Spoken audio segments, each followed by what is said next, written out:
ডিব্ৰুগড়ত লুৰিণজ্যোতি গগৈ আৰু সৰ্বানন্দ সোণোৱালৰ মাজত যিখন ইতিমধ্যে নিৰ্বাচনী যুঁজ চলি আছে এই যুঁজত কোন জয়ী হয় সময়ত লক্ষণীয় হ'ব কাৰণ বৰ্তমান সময়ছোৱাত দুই পক্ষৰ প্ৰাৰ্থীয়ে ইতিমধ্যে নিজা নিজা মতামত আগবঢ়াই আছে মুখ্যমন্ত্ৰী হিমন্ত বিশ্ব শৰ্মা ডাঙৰীয়াই যেটো প্ৰচাৰ চলাইছিল ডিব্ৰুগড়ত তাৰ পিছত ডিব্ৰুগড় জনতাই কি সিদ্ধান্ত গ্ৰহণ কৰে কাৰ পক্ষত ভোট দিব এটো সময়ত আমি গম পাম কাৰণ ইতিমধ্যে যিখন নিৰ্বাচনী যুঁজ সেই যুঁজখন তাত অতি আকৰ্ষণীয় হৈ পৰিছে কাৰণ ইতিমধ্যে আসু জড়িত হৈ পৰিছে যেটো লুৰিণজ্যোতি গগৈৰ লগত কাৰণ আসু যিমান বিলাক সদস্য আছে প্ৰত্যেককে লুৰিণজ্যোতি পক্ষতে ইতিমধ্যে মন্তব্য আগবঢ়াই আছে আমি হিহতীয়াকৈ তেওঁলোকৰ কমেন্টসমূহ পঢ়ি পেলাই গম পাইছো কাৰণ যোৱাকালি এটা মই ভিডিঅ' প্ৰস্তুত কৰিছিলো সেই ভিডিঅ'টো যথেষ্ট কমেন্ট আহিছে যেটো আপোনালোকে জানেই যে লুৰিণজ্যোতি গগৈ পক্ষত যথেষ্ট বহুতেই মন্তব্য কৰিছে লুৰিণজ্যোতি গগৈ জিকাটো 100% নিশ্চিত এনেকে কোৱা আমি নিজে আমি কমেন্ট পঢ়িছো কাৰণ ইতিমধ্যে লুৰিণজ্যোতি গগৈক ভাল পোৱা মানুহ যথেষ্ট আছে কাৰণ ইতিমধ্যে সৰ্বানন্দ সোণোৱালে যথেষ্ট ভোগ কৰিলে তেখেতক মন্ত্ৰী দিয়া হল মুখ্যমন্ত্ৰী দিয়া হল কেন্দ্ৰীয় মন্ত্ৰী দিয়া হল আৰু কি তেখেতক লাগে সকলো দিয়াৰ পিছত তেখেত এতিয়া সন্তুষ্ট নহয় তেখেতে পুনৰ আহিছে ডিব্ৰুগড় নিৰ্বাচনী যুঁজত নামিবৰ কাৰণে সকলোকে মই সেৱা জনাইছো সশ্ৰদ্ধ প্ৰণিপাত জনাইছো আৰু আপোনালোকৰ পৰা আশীৰ্বাদ বিচাৰিছো যাতে অসমৰ কাৰণে যাতে সদায় যুঁজি থাকিব পাৰো অসম আৰু অসমৰ মানুহৰ সুৰক্ষিত ভৱিষ্যত ভাল ভৱিষ্যতৰ কাৰণে যাতে জাতিটোৰ এগৰাকী জাতীয় সৈনিক আৰু জাতীয় যোদ্ধা হিচাপে সদায় জাতিৰ সেৱা আৰু পূজা অৰ্চনাত নিজৰ জীৱন যাতে উৎসৰ্গা কৰিব পাৰো তাৰ কাৰণে আপোনালোকৰ পৰা আশীৰ্বাদ আৰু শুভাশীষ মই প্ৰথমে কামনা কৰিছো সকলো ৰাইজলৈ আন্তৰিক শুভেচ্ছা জ্ঞাপন কৰিছো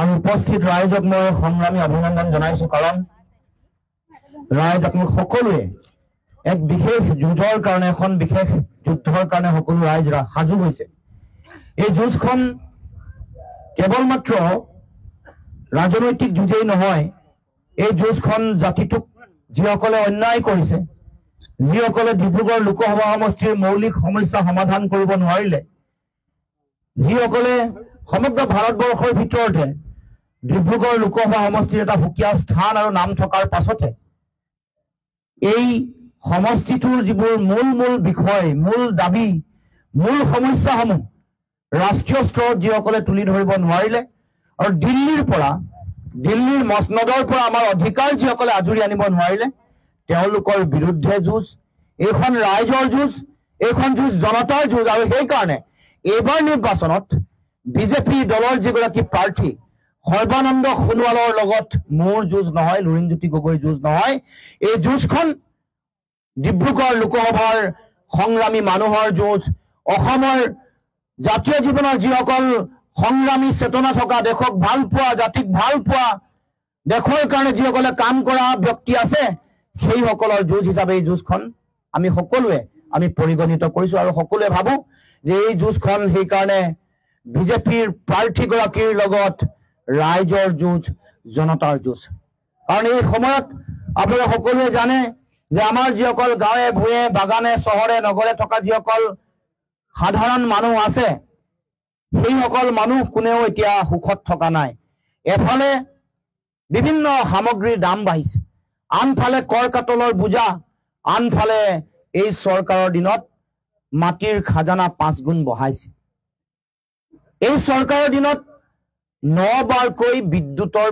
মাচুল আমাৰ লাইটৰ বিল 9 বাৰকৈ বঢ়াইছে এই চৰকাৰৰ দিনত এই অত্যাৱশ্যকীয় সামগ্ৰী বুলি যিবোৰক কওঁ আমাৰ আলু দাইল মিঠাতেল পিঁয়াজ নিমখ চাউল এইবোৰৰ দাম হুৰাহুৰে বাঢ়িছে আৰু যদি অংকত কওঁ 180% বাঢ়িছে মোদী চৰকাৰ অহাৰ আগত 2014 চন অসমত 2016 চনত সোণোৱাল চৰকাৰ অহাত যিটো দাম আছিল তাতকে প্ৰায় 4 গুণ বাঢ়িছে আৰু গেছৰ চিলিণ্ডাৰৰ দাম কিমান বাঢ়িল আমাৰ গৃহিণীসকল আছে তেওঁলোকে জানে 2014 চনত 440 আছিল এতিয়া বাঢ়ি 1150 চন তাৰ মানে প্ৰায় 300% বাঢ়িছে ভাবি চাওকচোন এয়া জানো সাধাৰণ মানুহৰ কাৰণে তেওঁলোকে জীৱনটো আগবঢ়াই লৈ যোৱাটো সহজভাৱে আগবঢ়াই লৈ যোৱাটো সম্ভৱ তাৰ উপৰিও ঔষধ পাতি জীৱনদায়িনী ঔষধ বুলি যিবোৰ কয় সাধাৰণ বেমাৰ যিবোৰ ঔষধ ব্যৱহাৰ হয়,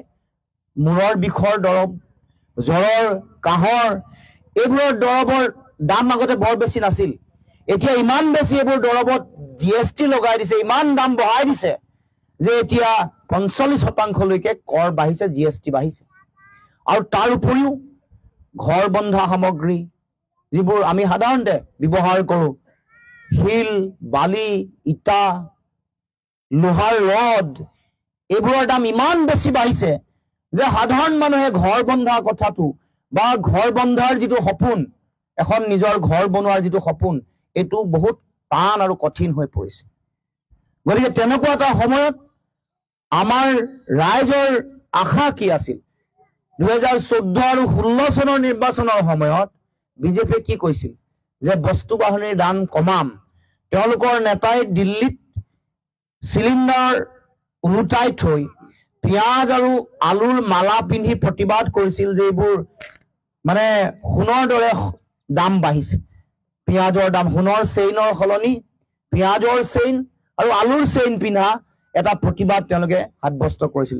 কিন্তু ৰাইজ 2014 পৰা 10 বছৰ হ'ব আৰু কালি পৰহি, আৰু 2016 পৰা 7.5 বছৰ অতিক্ৰম কৰিলে, কিন্তু আমাৰ মূল যিটো বিষয়, দাম বৃদ্ধিৰ যিটো বিষয়, এইটো নকমিল। কোনো বস্তু বাহনীৰ দাম নকমিল, ওলোটাই হুৰাহুৰে বাঢ়িছে।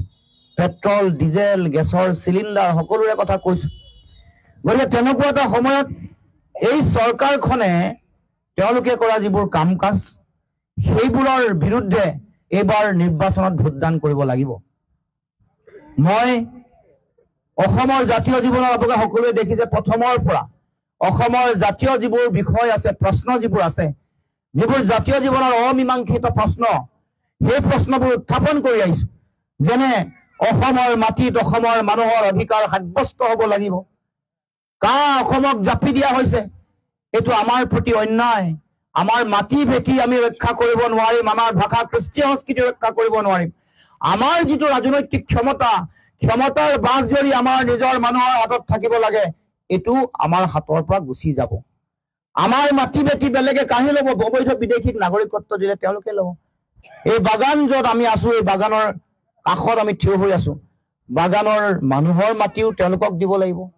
আজি আমাৰ চাহ শ্ৰমিকসকলে এই বাগানত তেওঁলোকে শ্ৰম কৰি আছে, তেওঁলোকে কাম কৰি আছে। আজি তেওঁলোক এই বিদেশীসকল অহাৰ ফলত আমাৰ যিসকল চাহ শ্ৰমিক আছে, তেওঁলোকৰ এই বাগানৰ তেওঁলোকৰ কাম গুচি যাব। কাৰণ কম পইচাত বাংলাদেশৰ যিসকল ব্যক্তি আছে, তেওঁলোকে চাকৰি বাকৰি কৰে। আমাৰ অসমত আপোনালোকে জানে, গাঁও অঞ্চলৰ মানুহৰ মাটিৰ পট্টা নাই, বাগানৰ অঞ্চলৰ মানুহৰ পট্টা নাই। যোৱা কালি মই লক্ষীপথাৰলৈ গৈছিলো, তাত 22খন গাঁও আছে, যি 22খন গাঁও এতিয়াও তেওঁলোকৰ মাটিৰ পট্টাৰ অভাৱ আমি দেখিবলৈ পাইছো। বুঢ়ীদিহিং মৌজা 6খন গাঁও এনেকুৱা আছে, যিকেইখন গাঁও এতিয়া তেওঁলোকে বনাঞ্চলত বসবাস কৰা বুলি তেওঁলোকক উচ্ছেদ কৰিবলৈ বিচাৰিছে। তাৰ মানে আমাৰ অসমত শ শ হাজাৰ হাজাৰ বছৰ অসমত বসবাস কৰা মানুহৰ নিজৰ মাটি ভেটি নাই। এনেকুৱা পৰিয়াল অসমত আছে, যি বান গৰাখহনীয়া প্ৰাকৃতিক দুৰ্যোগৰ ফলত নিজৰ মাটি ভেটি হেৰুৱাইছে, এতিয়া ভূমিহীন পৰিয়াল হিচাপে জীয়াই আছে। এনেকুৱা পৰিয়াল কম নহয়, 8 লাখ। মই কোৱা নাই, চৰকাৰৰ যি প্ৰতিবেদন, হৰিশংকৰ ব্ৰহ্ম নামৰ এগৰাকী ব্যক্তিৰ নেতৃত্বত এখন প্ৰতিবেদন চৰকাৰে বনাইছিল, তাত কৈছে যে 8 লাখ ভূমিহীন পৰিয়াল অসমত আছে।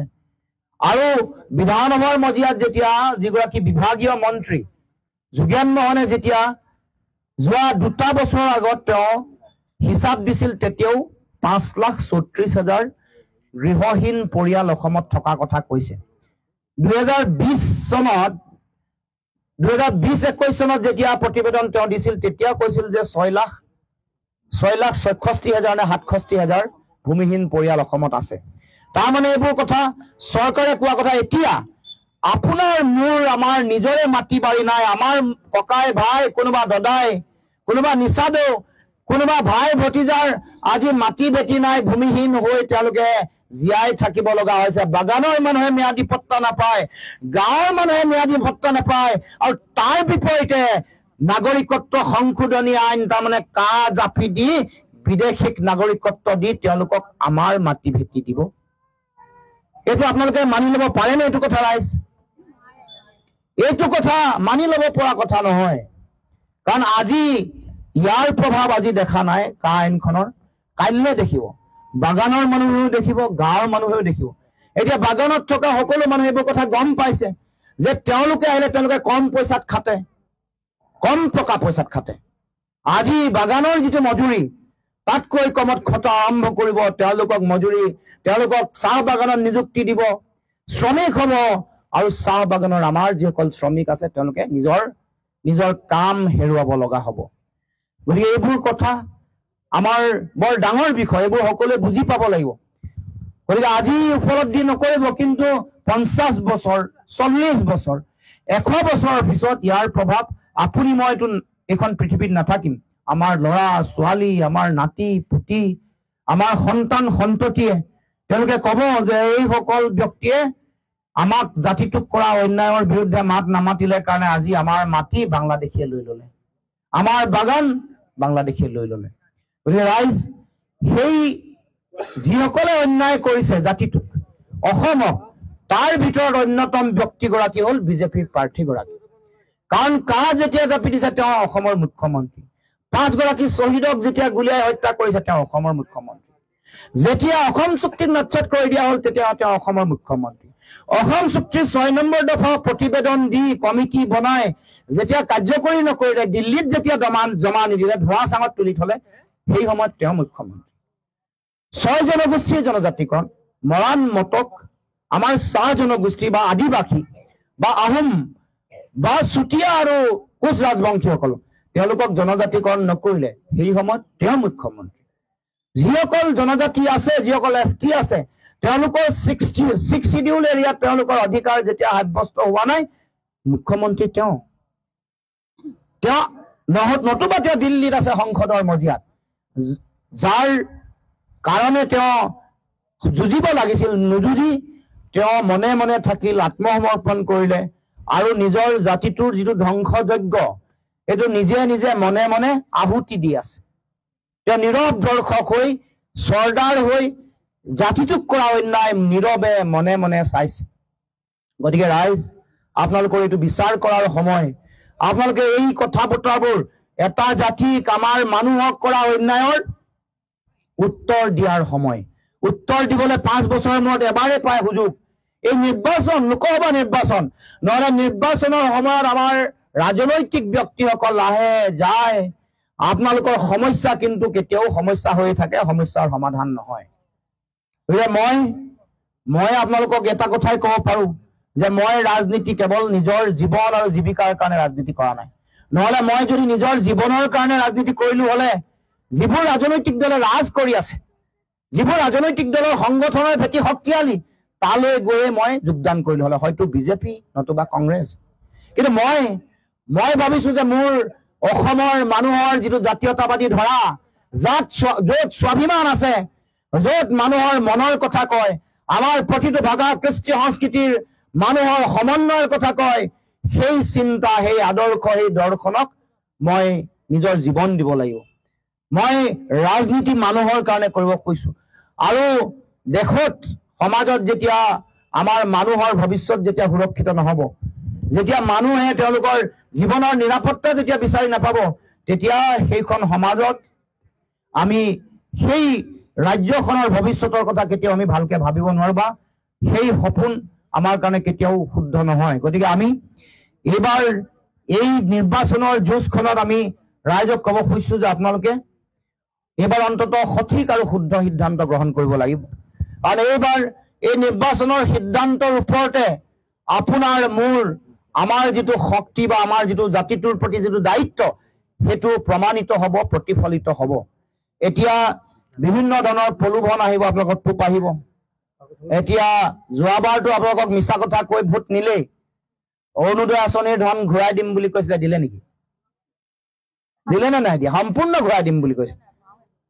অৰুণোদয় আঁচনিৰ ধন ঘূৰাই দিয়া হ'ব। আৰু চিঞৰি চিঞৰি কৈছিল, অসমৰ সেই সময়ত মুখ্যমন্ত্ৰী হোৱা নাছিল, কিন্তু আজি মুখ্যমন্ত্ৰী হোৱা সেই ব্যক্তিগৰাকীয়ে চিঞৰি চিঞৰি কৈছিল যে বাইদেউসকল, আপোনালোকক মাইক্ৰ ফাইনেন্স, বন্ধন গোটৰ ঋণ ৰেহাই লাগিব নে নালাগে? ৰাইজে কৈছে, ৰাইজে সিফালৰ পৰা চিঞৰে লাগিব। তেওঁ কয় মই ভালকে শুনা নাই, আপোনালোক লাগিবনে? তেতিয়া জোৰকে চিঞৰি কয় লাগিব, আৰু এবাৰ কওক বুলি কয় তৃতীয়বাৰ। সেইবাৰো কয় ৰাইজে চিঞৰি যে লাগিব। তাৰপিছত আপোনালোকে পালে নেকি? নাই পোৱা, নাপালে, তাৰমানে ঠগিলে। আৰু এইবাৰো লাখপতি বাইদেউ বনাবলৈ আহিছে নহয়, এবাৰ আকৌ ঠগিবলৈ আহিছে। যেতিয়া নিৰ্বাচন আহে তেতিয়া এইবোৰ ফৰ্ম ফিল আপটো ঘন হয় অকমান। নিৰ্বাচন অহাৰ সময়ত এতিয়া আপোনালোকৰ সভালৈ আহিব বুলি গম পাই এতিয়া অৰুণোদয় আঁচনি ফৰ্ম ফিল আপত লগাই দিছে। নিৰ্বাচনৰ যেতিয়া দিন ঘোষণা হয় এইটোতো নোৱাৰে, অন্যায়। ইলেকশ্যনৰ কোড অফ কণ্ডাক্ট লাগি যোৱাৰ পাছত এইবোৰ কাম কৰিব নোৱাৰে, কিন্তু তথাপিও কৰে।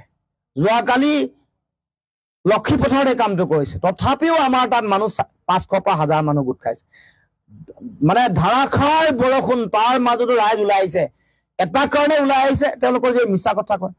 কিন্তু মই ভাবো যে ৰাইজে এইবাৰ বুজি পাইছে কাৰণে আমাৰ মহিলাৰ সংখ্যা বেছি। তেওঁলোকে মহিলাক লক্ষ্য কৰিয়ে লয়। যোৱাবাৰ বন্ধন গোটৰ ঋণ ৰেহাই হৈ এবাৰ লাখপতি বাইদেউ এবাৰ কামত দিয়া নাই, এবাৰ এইটো দৰৱ কামত দিয়া নাই। ৰাইজেও কৈছে যে আমাক এবাৰ বাকী নচলিব, বাকী মানে ফাঁকি। গতিকে এবাৰ নগদ দিয়া দি, নগদ দিবা, নগদানগদি কাৰবাৰ আৰু দিবা, যদি আগতে পাওঁ তাৰপিছত সিদ্ধান্ত ল'ম। তাৰপিছতো ৰাইজে কৈছে যে যদিও আমাৰ কিবা আঁচনিৰ ধন দিছে, তাৰমানে আমিতো বিজেপিৰ নিকিনা গোলাম নহয়। মন গ'লে আমাক কৈ দিব যে আমাক বিজেপিত পদুম ফুলত ভোট দিব লাগিব। আৰু আমি কথা পাতি আছো এতিয়া পদুম ফুল মানে পদুম ফুল হৈ থকা নাই, পদুম ফুল এই মিছা প্ৰতিশ্ৰুতি দিয়াৰ কাৰণে পদুম ফুল এতিয়া এপ্ৰিল ফুল হৈ গৈছে। মানে যিমান মিছা কথা কয় সিমান কয়। জাতি মাটি ভেটি ৰক্ষা কৰিম বুলি কৈছিলে, মাটি বাংলাদেশক দিলে। ভেটি কা আইনখন জাপি দি আমাৰ ভেটি বাংলাদেশক দিবলৈ ওলাইছে। মাটি আৰু ভেটিত গ'ল যেতিয়া জাতি আৰু ক'ত থাকিব? দুৰ্নীতিমুক্ত অসম হ'ব বুলি কৈছিলে। আমাৰ সোণোৱাল চাহাবৰ দিনত SI কেলেংকাৰী হ'ল, PNRD কেলেংকাৰী হ'ল, বন বিভাগৰ কেলেংকাৰী হ'ল, জনসংযোগৰ কেলেংকাৰী হ'ল। মই এই কয়লা সিন্ডিকেট, সুপাৰী সিন্ডিকেট, গৰুৰ সিন্ডিকেট, মহৰ সিন্ডিকেট, পানৰ সিন্ডিকেট, কণীৰ সিন্ডিকেট, শিলৰ সিন্ডিকেট, বালিৰ সিন্ডিকেট এইবোৰৰ কথা নকয়। গতিকে দুৰ্নীতিমুক্ত অসম নহ'ল, বানমুক্ত অসম হ'ব বুলি কৈছিল। হ'ল নেকি? বানপানী নাইকিয়া হ'ল নেকি অসমত? বান গৰাখহনীয়া ৰাষ্ট্ৰীয় সমস্যা হিচাপে ঘোষণা কৰিম বুলি কৈছিল, হ'ল নেকি? 6টা জনগোষ্ঠীৰ জনজাতিকৰণ দিম বুলি কৈছিলে, হ'ল নেকি? তাৰমানে সেইকাৰণে পদুম ফুল হৈ থকা নাই, এপ্ৰিল ফুল বনি গৈছে। গতিকে ৰাইজ, আমি এবাৰ কিন্তু সিদ্ধান্তটো লওঁতে আমি সঠিক আৰু শুদ্ধ সিদ্ধান্ত ল'ব লাগিব। গতিকে ৰাইজক মই আহ্বান জনাইছো যাতে আপোনালোকে সকলোৱে এই কথা বতৰাবোৰ মনত ৰাখে, কাৰণ এতিয়া প্ৰলোভন দিবলৈ, টকা দিবলৈ আপোনালোকৰ ওচৰলৈ আহিবই বিজেপিৰ মানুহ। এতিয়া ঘূৰা মেলা কৰিছে, আনকি MLA শুনিছো বোলে বুথে বুথে গৈছে। এতিয়া বুথে বুথে যাওঁতে ৰাইজে প্ৰথমে সুধিব লাগে যে 440 টকাৰ চিলিণ্ডাৰ কিয় 1150 হ'ল? আমাৰ বাগান অঞ্চলত 351 টকা দিন মজুৰি দিম বুলি কৈছিল, কিয় নাই দিয়া? বাগানবোৰত প্ৰতিখন হস্পিটেলত ডক্তৰ দিম বুলি কৈছিলে, কিয় হস্পিটেলত ডক্তৰ নাই, কম্পাউণ্ডৰে চলাই থাকে? সুধিব লাগে। আৰু ইয়াত চাহ বাগিচাৰ বহুত মানুহ আছে। আমি আমাৰ বিৰোধী ঐক্য মঞ্চ, কংগ্ৰেছ, জাতীয় পৰিষদ, ৰাইজৰ দল, আমাৰ চৰকাৰ হলে আমি এটা বিশেষ প্ৰতিশ্ৰুতি দিছো। আমাৰ যিসকল মহিলাই কলম দিয়ে নহয়, 12 নল কলম দিব লাগে। চাহ বাগিচা কলম দিয়ে নহয়, কলম দিয়াটো বৰ ভাল কাম নহয়। মহিলাসকলৰ সকলো গাত, তেওঁলোকৰ শৰীৰত বেয়াকে প্ৰভাৱ পৰে, তেওঁলোকৰ ভৱিষ্যতৰ সন্তান সন্ততিৰ ওপৰতো প্ৰভাৱ পৰে। সেইকাৰণে আমি বেলেগ বেলেগ প্ৰতিশ্ৰুতি দিয়াৰ উপৰি এইটো কৈছো যে আমাৰ চৰকাৰ আহিলে চাহ বাগিচাৰ মহিলাসকলে কলম কৰা কাম বন্ধ কৰিম, এইটো বেন কৰিম। গতিকে আৰু ইণ্ডিয়াৰ যিবোৰ এলায়েন্সে তেওঁলোকে যিবোৰ প্ৰতিশ্ৰুতি দিছে, 1 লাখৰ গেৰাণ্টি, 1 লাখৰ গেৰাণ্টি মানে আমি হিতাধিকাৰী আঁচনিটো আমি কেতিয়াও খুব ভাল বুলি নকওঁ, কিন্তু জনকল্যাণকামী চৰকাৰ এখনৰো দায়িত্ব আছে যে দিব লাগিব, আঁচনিৰ ধন দিব লাগিব। কিন্তু দিছে কমকে দিছে। আমি কৈছো যে আমি দিম, দিয়াৰ উপৰিও কিন্তু আমাৰ ল'ৰা ছোৱালীবোৰে কেনেকৈ তেওঁলোকে আত্মসংস্থাপন পায়, চাকৰি নাপালেও উপাৰ্জন কৰাৰ বাট কেনেকে মুকলি কৰিব পাৰো, তাৰ কাৰণেও আমি পৰিকল্পনা প্ৰস্তুত কৰিছো।